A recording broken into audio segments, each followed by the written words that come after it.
NT Ramarao గారి దగ్గర పనిచేయడం అయిపోయిన తర్వాత ఆయన రాజకీయాల్లోకి వెళ్ళిన తర్వాత నేను మళ్ళీ పని కోసం ఎత్తుకోవాల్సిన పరిస్థితులు వచ్చినాయి. అప్పుడు ధనలక్ష్మి కాలనీలో ఉండేవారు బాపిరెడ్డి గారు. నేను కూడా సాలిగ్రామ కనుక దగ్గర ఉండే మా ఇల్లు.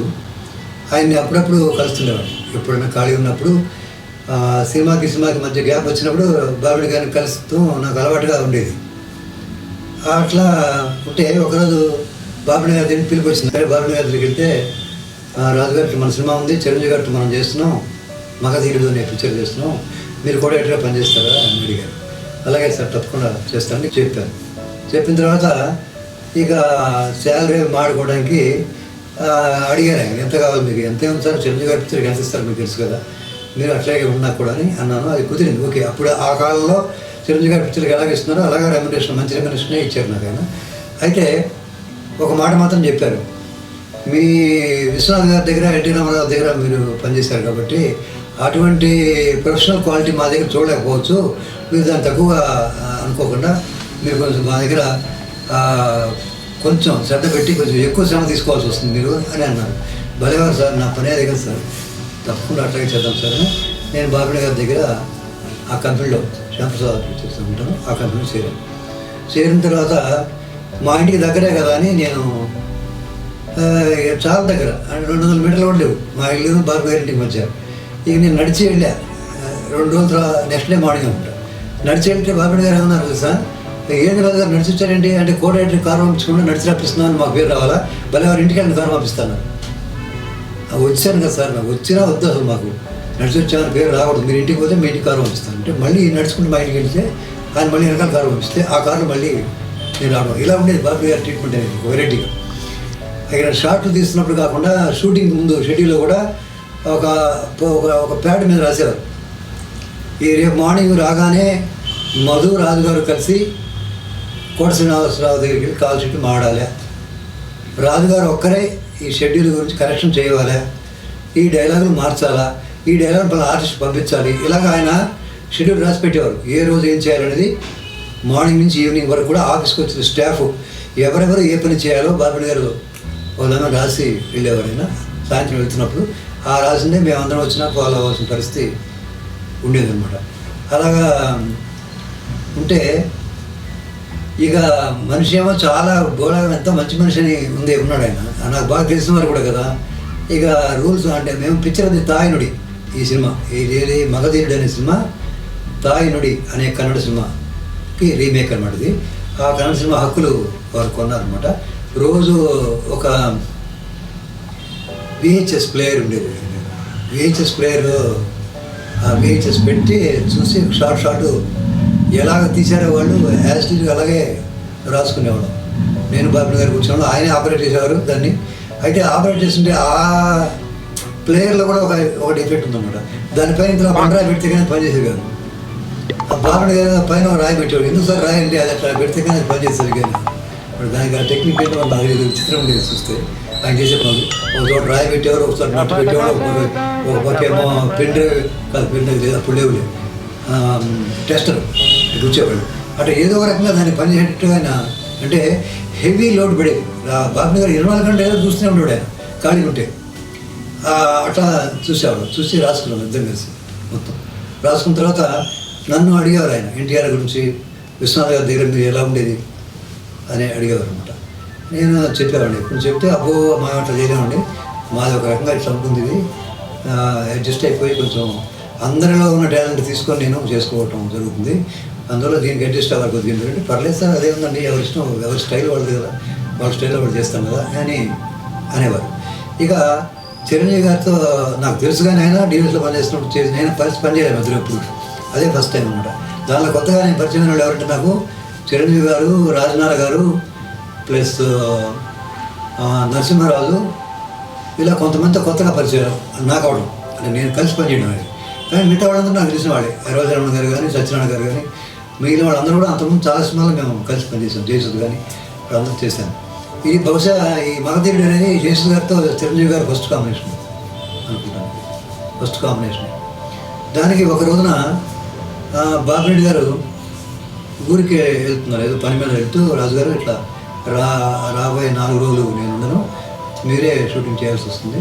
ఓకే సార్, నాకు అలవాటు ఉంది, అలాగే చేసేవాడిని. పెద్ద ఇంజనీర్ కూడా ఆయన యాక్ట్ చేసినప్పుడు నేనే చేసేవాడిని సార్, అప్పుడు చేస్తాం చేయమంటే అంటే 4 సరిపడా షార్ట్ డివిజన్ సీన్లు, రోజు 4 సీన్లు లెక్కన 4 రోజులు 16 సీన్లు ఎన్నో రాసుకోవడం, దానిలో షార్ట్ డివిజన్ చేసుకొని ఒకటి ఇలాగే చేయాలండి. ఒరిజినల్ పిక్చర్ ఎలా ఉంది చూడండి, దానికంటే క్వాలిటీ ఏం తగ్గకూడదని ఆయన నాకు ఇచ్చి ఆ పేపర్ వారు రేపు మార్చి రానని చెప్పారు నాకు. దానికి కెమెరా లోక్ సింగ్ గారు మంచి ఫేమస్ కెమెరామెన్ అప్పుడే. తర్వాత కాలంలో ఆయన వేరే పిక్చరు నాకు గుర్తులేదు ఏదో పిక్చరు, ఆ పిక్చర్ చేస్తూ ఒక షార్ట్ తీస్తున్నప్పుడు పెట్రోల్ ఇలా పోస్తే ఆయనే పోశారు, ఎవరో వైట్ మాస్టర్ వాడు పోయాల్సింది. అది పోస్తే ఆ పెట్రోల్ వెనక్కి వచ్చి ఆయన తగిలి కథలు పడిపోయారు, అలా చనిపోయారు పాపం. అయితే అప్పటికి ఆయన మంచి పేరులో ఉన్నారు. ఆయన కెమెరా అంటే నేను నెక్స్ట్ డే మార్నింగ్ రాగానే బాబు గారు చెప్పినట్టుగా షార్ట్ పెట్టాలి కాబట్టి ఒక్కొక్క షార్ట్ చూసుకున్న దాంట్లో ఆ చూసుకున్న ప్రకారమే ఇదిగో ఈ షార్ట్ ఇక్కడ ఈ క్లోజ్ షాట్ పెట్టుకోండి ముందు అని చిరంజీవి గారు వచ్చే లోపల 2-3 షార్ట్లు వేరే వాళ్ళతో తీసుకున్నాం. జయసు గారు షార్ట్ కూడా తీశాను. బాబు గారు అలాగా 4 రోజులు సరిపోయే షార్ట్ చేసిన తర్వాత పేపర్లు నాకు ఇచ్చారు. అది తీసుకుని నెక్స్ట్ డే మార్నింగ్ షూటింగ్ వాయిల్లోనే జరుగుతుంది. అక్కడ ఫ్లోర్లో పెద్ద సెట్ కూడా వేసుకున్నాం. సెట్ ఏంటంటే మహాదేవుల్లో ఒక సీన్ ఉంది, చిరంజీవి గారు జయసూర్య మధ్య. ఆయన ఏమో సత్యహరిచంద్రుడు, ఈ అమ్మాయి ఏమో చంద్రమతి క్యారెక్టర్. ఆ క్యారెక్టర్ చేయాలి. ఆ పద్యాలు కూడా దానిలో ఆ పద్యాలుగా చేస్తున్నప్పుడు ఒక విచిత్రం జరిగింది. ఈ పద్యాలు రికార్డింగ్ చేస్తున్నప్పుడు బాలు గారు మ్యూజిక్ డైరెక్టర్ ఈ సినిమాకి. ఇప్పుడు ఎస్ రాజేశ్వర గారు వచ్చారు లోపలికి. రికార్డింగ్ కంపోజ్ జరుగుతుండగా వాళ్ళందరికీ చెప్తున్నారు, నోట్స్ ఇస్తున్నప్పుడు సడన్గా ఆయన వచ్చారు. వచ్చి బాలు గారు అందరూ లేచి నిలబడ్డారు. అది మాస్టర్ గారు చేస్తున్న సంగీతంలోంచి కొన్ని భాగాలు అంటే కొంత ఒక బిట్ ఏదో దీనిలోకి తీసుకోవడం జరిగింది. అది చూసి బాలసుబ్రహ్మణ్యం గారు ఏదో ప్రయోగాలు చేస్తున్నట్టున్నారు అని అన్నాడు ఆయన. అంటే మాస్టర్ అని నా నమస్కారం పెట్టి దగ్గర పిలిచి ఆయనకి వినిపించి ఇట్లా చేశానని కూడా చెప్పారు ఆయన. చెప్పి అదనమాట ఆ పాట ఉంది. ఆ పాట తర్వాత ఇది వస్తుంది, ఇచ్చోటనే భూములేలు రాజన్యులు అధికార ముద్రికలు అంతరించి అనే పద్యం. ఇచ్చోటనే లేత ఇల్లాలి నల్ల పూసల సౌరు గంగలో కలిసిపోయి ఈ పద్యం అంటే శ్మశానంలో పద్యం అన్నమాట. ఆ పద్యం కూడా చేయాలి. పద్యం ముందు కొంచెం నెలలు ఉన్నాయి. అప్పుడు షార్ట్ చెప్పిన వెంటనే లోక్ సింగ్ గారు లైటింగ్ అరేంజ్ చేసుకుంటుండగా చిరంజీవి గారు నన్ను పిలిచారు, రాజుగారు రండి అన్నారు. వెళ్ళే దగ్గరికి, ఏంటి షార్ట్ ఏంటిది మీరు చూస్తున్న పేపర్ ఏంటి? నేను చెప్పాను, సార్ తాయిరెడ్డి కన్నడ పిక్చర్ చూసి రాత్రి అంతా నేను బాబు గారు కూర్చొని ఈ మొత్తం దీంట్లో షార్ట్ ఏం చేసుకున్నాం సార్, ఇప్పుడు తీయాల్సిన 4 రోజుల్లో ఏం చేయాలండి నేను నోట్ చేసి పెట్టుకున్నాను, అలాగే షార్ట్ పెడుతున్నాను సార్, ఉన్నట్టుగా దాంట్లో ఎట్లా ఉందో అట్లే పెట్టి అలాగే మీకు చెప్తున్నాను సార్ నేను అంటే తీసుకొని ఇట్లా ఉండే పేపర్ అయినా పేపర్ తీసుకొని చూసి ఆయన చించాను. చూసి పడితే నేను షాక్ అయిపోయాయి, ఇదేంటి ఇట్లా పడేసుకున్నాడు ఈయన. చిరంజీవి గారు ఎట్లా తీయాలి, ఇప్పుడు షూటింగ్ ఎట్లా చేయాలి, నెక్స్ట్ షాట్ ఎట్లా తీయాలి నేను ఇదే అనుకున్నా చిరంజీవి గారు చెప్పారు, రాజు గారు వేరే వాళ్ళ సినిమాలో కన్నడంలో అలా తీశారని మనం అలా తీయాలని ఉంది, మన పరిస్థితులు మన ఆర్టిస్టులు మన లొకేషన్ వేరు కదా, దీనికి సరిపోయేట్టుగా మీరు క్రియేటివ్గా చేయండి, ఇంకా అంతకంటే బెటర్గా చేయండి, మనం చూద్దాం బాగుంటుంది ఎలా చేయండి మీరు ఏం పర్లేదని నాతో అన్నారు, భరోసా ఇచ్చారు నాకు. అప్పటి నుంచి నేను కంటిన్యూ చేసి నేను ఎట్లా ఆ షార్ట్ని ఎట్లా కన్సూమ్ చేస్తానో, ఎట్లా దాని గురించి క్రియేటివ్గా ఎలా ఆలోచిస్తానో అలా ఆలోచించి షార్ట్ తీయడం మొదలుపెట్టాను. టోటల్ లైటింగ్ కూడా మార్చి ఏమి చెప్పేశాను ఇమ్మీడియట్గా. లైటింగ్ అంటే అంతకుముందేమో మామూలు లైటింగ్ ఉంది, దాన్ని నేను తీసేసి లోక్ సింగ్ గారికి చెప్పాను, సార్ ఇట్లా వద్దు సార్, కింద నుంచి ఇట్లా లైట్లు పైకి కిరణాలాగా రావాలి, ప్లస్ ఏమో పొగ రావాలి, ఇది మొత్తం శ్మశాన ఎఫెక్ట్ చాలా బాగుండాలి సార్ ఇంగ్లీష్ పిక్చర్లో కానీ చెప్తే ఆయన అలాగే లైట్గా అద్భుతంగా చేశారు. ఆ తర్వాత షార్ట్ తీయడం నేను మొదలుపెట్టి చేస్తుంటే చిరంజీవి గారు ప్రతి షాట్కి ఎక్సలెంట్ చాలా బాగుంది ఇస్తున్నారు కాదు అని చెప్పారు. ఆ రోజు నేను పూర్తి చేశాను. అలాగే ఫస్ట్ రోజు ఇంకా 2 రోజులు కూడాను ఈచ్ సీన్ ఇండివిజువల్గా ఆలోచించి తీయడం జరిగింది.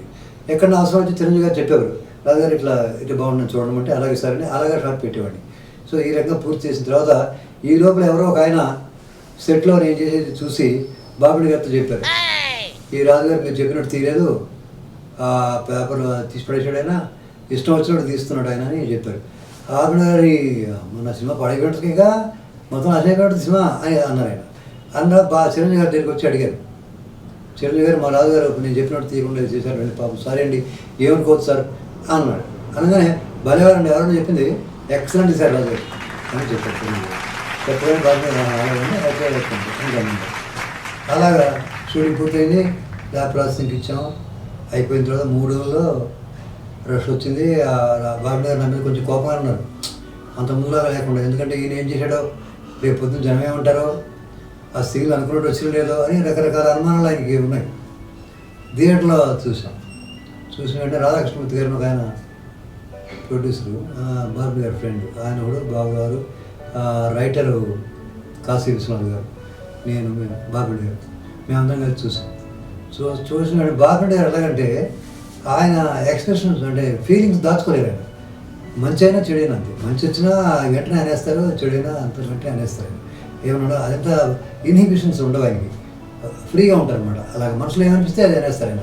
అలాగా షూటింగ్ అది అలా అన్న మాటలు బాగా తెలియదు, అనుమానం ఉంది అప్పటిదాకా ఆయనకి.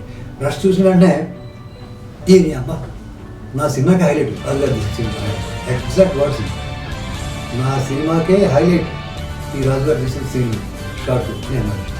కానీ నేను కూడా సంతోషించాను. నాకు షేక్ హ్యాండ్ ఇచ్చారు, రాజుగారు బాగా తీశారు అన్నాడు. థ్యాంక్ యూ సార్ అన్నాను. అలాగా గడిచింది. ఇంకా మగధీరుడు చేస్తున్నప్పుడు ఇంకా కొన్ని సంఘటనలు ఇలాగే జరిగింది. నరసింహరాజు ఒక క్యారెక్టర్, విలన్ క్యారెక్టర్ అనుకోండి. రాజనాథ్ గారు ఎంతమంది ఎప్పుడు చూడలే ఈ సినిమాలో. నేను పనిచేసిన సినిమాలో 30-40 సినిమాల్లో కూడా ఆయన ఎక్కడ లేడు. ఆయనతో ఎప్పుడు నాకు కాంబినేషన్ లేదు. ఫస్ట్ టైం రాజనాథ్ గారిని చూసి నేను కాటికాపరి అంటే చిరంజీవి గారు హరిచంద్ర గెటప్ అయితే హరిచంద్ర బాస్ కాట్ సీన్, ఆ బాస్ క్యారెక్టర్ రాజనాథ్ గారు ఉన్నారు. రాజనాథ్ గారు చేస్తుంటే ఆ గెటప్ నల్లది సేలో, పైన సేలో కాదు అదే కంబళి వేసుకొని కర్ర పట్టుకొని అద్భుతంగా చేస్తుంటే ఎంత సింపుల్గా ఉన్నాడు ఆయన. ఆశ్చర్యపోయాను నేను. ఇంత సీనియర్ మోస్ట్ ఆర్టిస్ట్ కూడా చిన్న బాగుందా బాబు ఎలా ఉంది బాబు, షార్ట్ అది తీసిన తర్వాత బాగుందా బాబు నచ్చిందా అట్లా అడగడం అంటే వాళ్ళు ఎంత గొప్ప వాళ్ళు నాకు అప్పుడు అర్థమైంది అనమాట. చేసి నేను అప్పుడప్పుడు కూర్చొని ఆయనతో మాడుతుంటే ఆయన అనుభవాలు కూడా నాకు చెప్పేవారు. ఇట్లా ఉండేది బాబు మా రోజుల్లో, ఇట్లా మేము చేసేవాళ్ళం, రిహార్సల్ కూడా చేసేవాళ్ళం. అలాగా టైంకి వచ్చి రావడమే కాకుండా ఎర్లీ మార్నింగ్ 3 గంటలకు వచ్చి మేకప్ చేసుకునేవాళ్ళం. 3 o'clock వచ్చారంట, లైన్ ఉంచుకున్నారంట. పెద్దవాళ్ళు కూడా రామారావు, నాగేశ్వరరావు, యశ్వరరావు, సాహిత్య వీళ్ళంతా కలిసి వీళ్ళని కూడా కలిపి అందరూ కూడా ఎర్లీ మార్నింగ్ మేకప్ చేయించుకోవడానికి క్యూలో నిలబడి 1 by 1 చేయించుకునేవాళ్ళట. అటువంటి మహానుభావులు, గొప్ప నటులు కూడా ఎంత సింపుల్గా ఆ రోజుల్లో కళ కోసం పాటుపడ్డారనేది తెలుసుకుంటే నాకు చాలా ఆశ్చర్యం వేసింది. ఆ తర్వాత బాబు గారి పిక్చర్ మగధీరుడు పూర్తి అవడం, అది సూపర్ హిట్ అవడం, 150 రోజుల పైన చాలా అద్భుతంగా మంచి రిటర్న్స్ తోటి ఆడింది. ఆడిన తర్వాత సెన్సార్ వచ్చింది. ఆడే ముందు సెన్సార్కి వెళ్ళినప్పుడు ఒక సంఘటన జరిగింది. సరే సెన్సార్ జనరల్ కట్స్ ఏం పడుతుంది, ఫ్యామిలీ పిక్చర్ కదా అని అనుకున్నాం. కానీ బాబుడి గారు గట్టి నమ్మకంతో ఉన్నారు, తప్పకుండా సెన్సార్ కట్స్ పడతాయి అన్నాడు. ఎందుకు పడతాయి సార్ నేను అడిగాను. ఎందుకంటే వెలుగు వెనక ఆడుకునే ఆటలు అంటే ఏంటి రాజుగారు చెప్పు అన్నాడు. ఏం సార్ అదేం తప్ప చీకట్లో అని అర్థం కదా అంటే అది గ్యారంటీ కట్ చేస్తాడు. సెన్సార్ ఒప్పుకోరు. పాటలో ఉంది కదా, వెలుగు వెనక ఆడుకునే ఆటలు అని ఉంది. మన జీవితాలు నాటకాలు తెలుసుకోవడమే తెలియాలి, మన జాతకాల సంతకాల సరి చూసుకోవడం సకుడ. ఈ పాట జయసుదాన్ చిరంజీవి గారి మీద. దానిలో ఒక చోట ఉందన్నమాట, ఏమని వెలుగు వెనక ఆడుకునే ఆటలు ఉంది. ఇది కట్ చేస్తారని బాబు గారికి డౌట్ అనమాట. సరే వెళ్ళాము సెన్సార్ ఆఫీస్కి, నేను ఆయన కూడా వెళ్ళాము సెన్సార్ థియేటర్కి. మన లోపల రాయరు కదా, బయట కూర్చున్నాం. పిక్చర్ అయిపోయిన తర్వాత మమ్మల్ని పిలవాలి లోపలికి. నేనేం చెప్పానంటే, సార్ మనల్ని పిలుస్తారు సార్ ఏమైనా కట్స్ ఉంటే, బయటకు వచ్చారంటే కట్స్ ఏమి లేవో సార్ అన్న. భలేవారు రాజు గారు, మీరు ఎక్కడికి వచ్చి కూడా చెప్పచ్చు, వాళ్ళు లోపల చెప్పాలని ఏముంది, మీరు ఉండండి అన్నాడు. నేను సైలెంట్ కూర్చున్నా. ఆఫీసర్ బయటకు వచ్చాడు. బయటకు వచ్చి దిస్ ఈజ్ క్లీన్ యూ అన్నాడు. అనగా బాబు గారు కట్టేసాడు అన్నాడు. ఎందుకనో అది తర్వాత వెళ్ళిపోయిన తర్వాత ఇంకో ఆయన చెప్పాడు వచ్చి, సార్ క్లీన్ ఇవ్వండి, ఒక్క కట్టుకోలేదండి అని. అంటే ఆశ్చర్యపోయాడు బాబు గారు. ఇదేంటండి మరి కట్. నేను చెప్పాను ఎక్కడ వల్గర్ టేకింగ్ లేదండి, ముచ్చట ఉంది కదా టేకింగ్, ఎందుకు కట్ చేస్తారని. దాంట్లో చెడు ఎక్కడ లేదు, చెడు ఏం చూపించలే మనం అసలు. అటువంటిప్పుడు ఎందుకు కట్ చేస్తారని చెప్పారు. అది కట్ చేయకుండా క్లీన్ సర్టిఫికేట్ ఇచ్చారు నాకు. ఆ తర్వాత పిక్చర్ బాగా ఆడింది. దీనికి సంబంధించి మరొక ఇన్సిడెంట్ తర్వాత కాలంలో జరిగింది. ఇది 175 పండగ ఫంక్షన్. ఆ ఫంక్షన్ చేయడానికి నేను సిటీలో ఉన్నా. అప్పుడు నాకు ఇంట్రెస్ట్ ఇచ్చారు, అన్నీ ఇచ్చారు, అయింది. ఆ డేట్ పర్టికులర్ డేట్ రావాలి. ఆ డేట్ నాడు రావడానికి నేను షిరిడీలో ఉన్నా. షిరిడీలో ఉంటే నాకు అప్పుడు పని వెళ్ళా. ఈ పని గురించి నా పిక్చర్ అప్పుడు చెప్తాను. కబీర్ దాస్ వచ్చినప్పుడు దానికి సంబంధించి వెళ్ళాను. కబీర్ దాస్ పిక్చర్ కన్ఫర్మేషన్ కోసమని షిరిడీ వెళ్ళాను. ఆ షిరిడీ నుంచి రావడంలో నేను అరగంట లేటుగా మన్మాడ్ టు మెడ్రాస్ అనే ఎక్స్ప్రెస్లో రావాలి. అక్కడ పని అయిపోయిన వెంటనే నేను గుర్రబండిలో మన్మాడ్ వచ్చాను. మన్మాడ్లో ట్రైను అరగంట లేటుగా నేను వచ్చే వరకు ఉంది. బాబా దయ వల్ల నేను వచ్చే వరకు ట్రైన్ అక్కడే ఉంది. నేను వచ్చి ట్రైన్ ఎక్కాను. ట్రైన్ స్టార్ట్ అయింది. చెన్నైలో దిగాను, రైల్వే స్టేషన్ దిగి మా ఇంటికి వెళ్ళకుండా ఫంక్షన్ కాబట్టి సాయంత్రం ఎంత అయింది, సాయంత్రం 4-5 అయితే డైరెక్ట్గా ఆటో వేసుకొని మా ఫంక్షన్కి వెళ్ళాను. మగధీర ఫంక్షన్కి నేను వెళ్తూనే నా పేరు చదువుతున్నాను, కోడేడు వివి రాజు గారు అని చదివి చిరంజీవి గారు అలా కూర్చొన్నది. ఒకటి పెద్ద క్లాక్, చాలా ఇంటి పెద్ద క్లాక్, మగధీరుడు బొమ్మ ఉంటుంది, మధ్యలో ముళ్ళు తిరుగుతూ ఉంటాయి. ఒక ముళ్ళు ఒక ఆర్టిస్ట్ మీదకి వెళ్తూ ఉంటుంది అనమాట. మధ్యలో చిరంజీవి గారు ఉంటారు. చిరంజీవి గారి మీదుగా ఆ ముళ్ళు తిరుగుతుంటాయి. ఇటువంటి క్యాలెండర్, అదే main clock, wall clock plus ఒక కిలో అంత స్వీట్లు డబ్బా, అవి 2 ఇస్తే బాబు అది కూడా తీసుకొని మా ఇంటికి వెళ్ళాం. ఇది ఒక బాబా మిరకల్ అన్నమాట. సో ఇది బాబుని గారితో నా అనుభవం అనమాట. ఈ వీడియో మీకు నచ్చినట్లయితే సబ్స్క్రైబ్ చేయండి. పక్కన ఉన్న గంట మీద నొక్కితే మేము పెట్టే కొత్త వీడియోలు మెసేజ్ రూపంలో మీకు తెలుస్తాయి. Please subscribe. Thank you.